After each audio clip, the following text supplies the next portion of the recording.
He is known for his full beard, long hair and ferocious tackling, leading the French rugby fans to nickname him the Caveman. Just by his look, he used to send a chill down the spine of his opponents.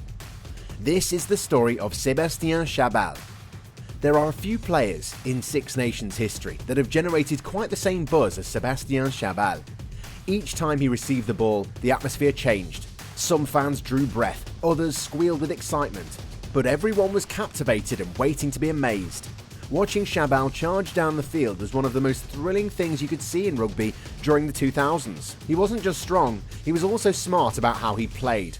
People remember Chabal for his powerful runs, where he would dodge several players. It seemed almost impossible that he could keep going, but he did.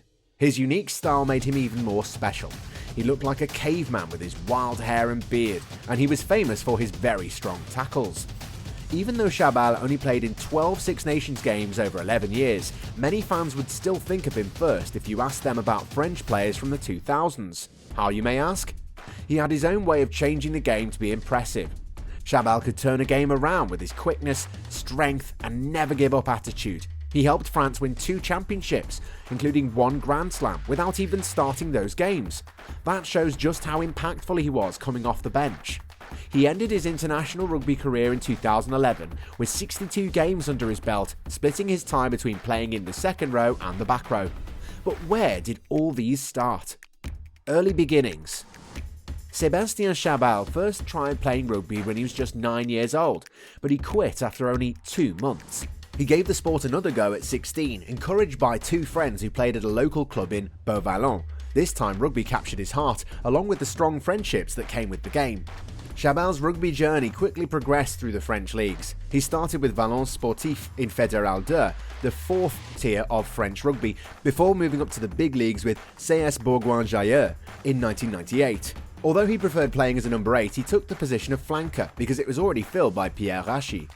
At Bourgoin-Jallieu, Chabal competed at the top levels of French and European rugby. It was here that he earned his first opportunity to play for the French national team. He was part of an exceptional group of players, including stars like Lionel Nallet, Julien Bonner, Olivier Millot, Pascal Papé, and Benjamin Boyer, who all came from the club's youth ranks. Despite his strong performances, Chabal and his team didn't manage to win any major trophies during his time there. They reached several finals like the French Championship semi-final in 2003-04 season and the 1998-99 European Challenge Cup final, but couldn't clinch a victory. They also lost in the finals of the Challenge Yves du Manoir in 1999, the League Cup in 2003 and the Challenge Sud Radio in 2003. These near misses, though, never dimmed his commitment or his rise in the sport. On October 11, 2002, during the Heineken Cup's 2002-03 group stages, Bourgoin, featuring Sébastien Chabal, scored a win against Sale Sharks by a score of 24-18 at Edgeley Park, Sale's home ground. In that match, Jason Robinson, a renowned player, received his first career yellow card due to a tackle made by Chabal. In their second meeting, Bourgoin beat Sale Sharks again, yet they ended up second in their group, falling behind Biarritz Olympique because they scored fewer tries. In the following year's Heineken Cup, the 2003-04 season, Chabal and Bourgoin faced tough opponents in Munster and Gloucester in their group stage. On December 6, 2003, Bourgoin narrowly lost their home game against Munster with a close score of 17-18. Chabal made a significant contribution by scoring his team's only try, but Ronan O'Gara of Munster secured the win for his team by successfully kicking 6 penalty goals. A week later, Bourgoin suffered a crushing defeat, losing 49-13 to Gloucester away from home. Despite the tough game, Chabal stood out by scoring his team's sole try once again. Unfortunately, Bourgoin's European campaign continued to falter as they lost to Gloucester again at home and concluded the season with losses of 5 of their 6 matches, finishing 3rd in their pool and getting knocked out of the competition. Sadly, on January 25, 2004, Bourgoin's head coach Philippe Saint-André was dismissed. This decision came after he applied for the role of head coach for the Welsh national team, a position that opened up following Steve Hanson's departure. This led to Sébastien's English experience. After 6 years at Bourgoin and following the departure of coach Philippe Saint-André, Sébastien Chabal was ready for a new challenge and hoped to join Stade Toulousain. Unfortunately, the team from Toulouse did not make an offer for him. Luckily, Saint-André, who'd moved to become the sporting director at Sale Sharks in Manchester, signed Chabal on a 2-year contract. There, Chabal was positioned as a number 8, a change from his usual role as flanker at Bourgoin. The 2004-05 season marked Sale Sharks' return to the top tier of English rugby, now under Saint-André's guidance.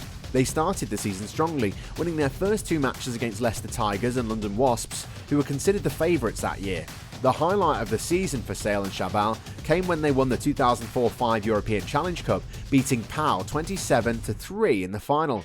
This victory marked Chabal's first major title win. Although Sale lost the domestic league semi-final 43-22 to London Wasps, Chabal managed to score a try, and the team finished the season in 3rd place. This strong performance secured them a spot in next season's Heineken Cup. By the end of the season, Chabal had firmly established himself as Sale's first choice number 8. Nice! After an impressive 5-year stint with Sale Sharks, in April 2009, Sébastien Chabal embarked on a new adventure, signing a lucrative 3-year contract with Racing Metro 92. The French club had just ascended to the top 14 after dominating the Pro D2 league and clinching promotion with 3 games left in the season. At Racing, Chabal joined forces with notable players like Lionel Nallet and South Africans Francois Steyn and Jacques Cronje, adding significant star power and experience to the team. Racing Metro made an immediate impact in their first season back in the top tier, securing the 6th and final playoff spot in the expanded top 14 format.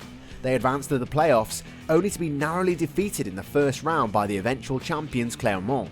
This finish, however, was enough to earn them a spot in the prestigious 2010-11 Heineken Cup, marking a successful return to top-flight competition.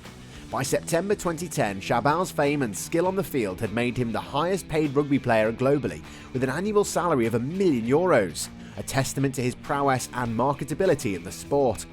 This opened the door for his success even more. Chabal caught the attention of Shane Richardson, the chief exec of the South Sydney Rabbitohs, an Australian rugby league team. The Rabbitohs reached out to Chabal's management, exploring the possibility of him switching codes and playing a part of his season in rugby league. Despite their interest, the discussions did not result in a code switch, and Chabal remained in Union Rugby. The birth of Caveman. Well, to say that Chabal became a cult hero is an understatement. His standout moment came in the 2007 Six Nations, as France geared up to host the World Cup. In the championship opener against Italy, Chabal dominated, scoring twice spectacularly, one through a bulldozer run and another by perfectly positioning himself to receive a pass. His efforts earned him man of the match, kick-starting a monumental year for him and Les Bleus. With his role evolving, Chabal switched to lock ahead of the World Cup, demonstrating his adaptability and crucial role in the team. His pre-World Cup performances included a stunning solo try against England, bringing the Twickenham crowd to its feet and solidifying his place in the squad. At the World Cup, Chabal was phenomenal. Starting against Namibia, he scored an unforgettable 50-metre try, ploughing through defenders with unstoppable momentum. Despite France's initial stumble against Argentina, Chabal's energetic cameos, especially in the tense semi-final against England, nearly propelled France to the final. His powerful surges were central to France's strategy, although they just fell short of overcoming England. A fond farewell.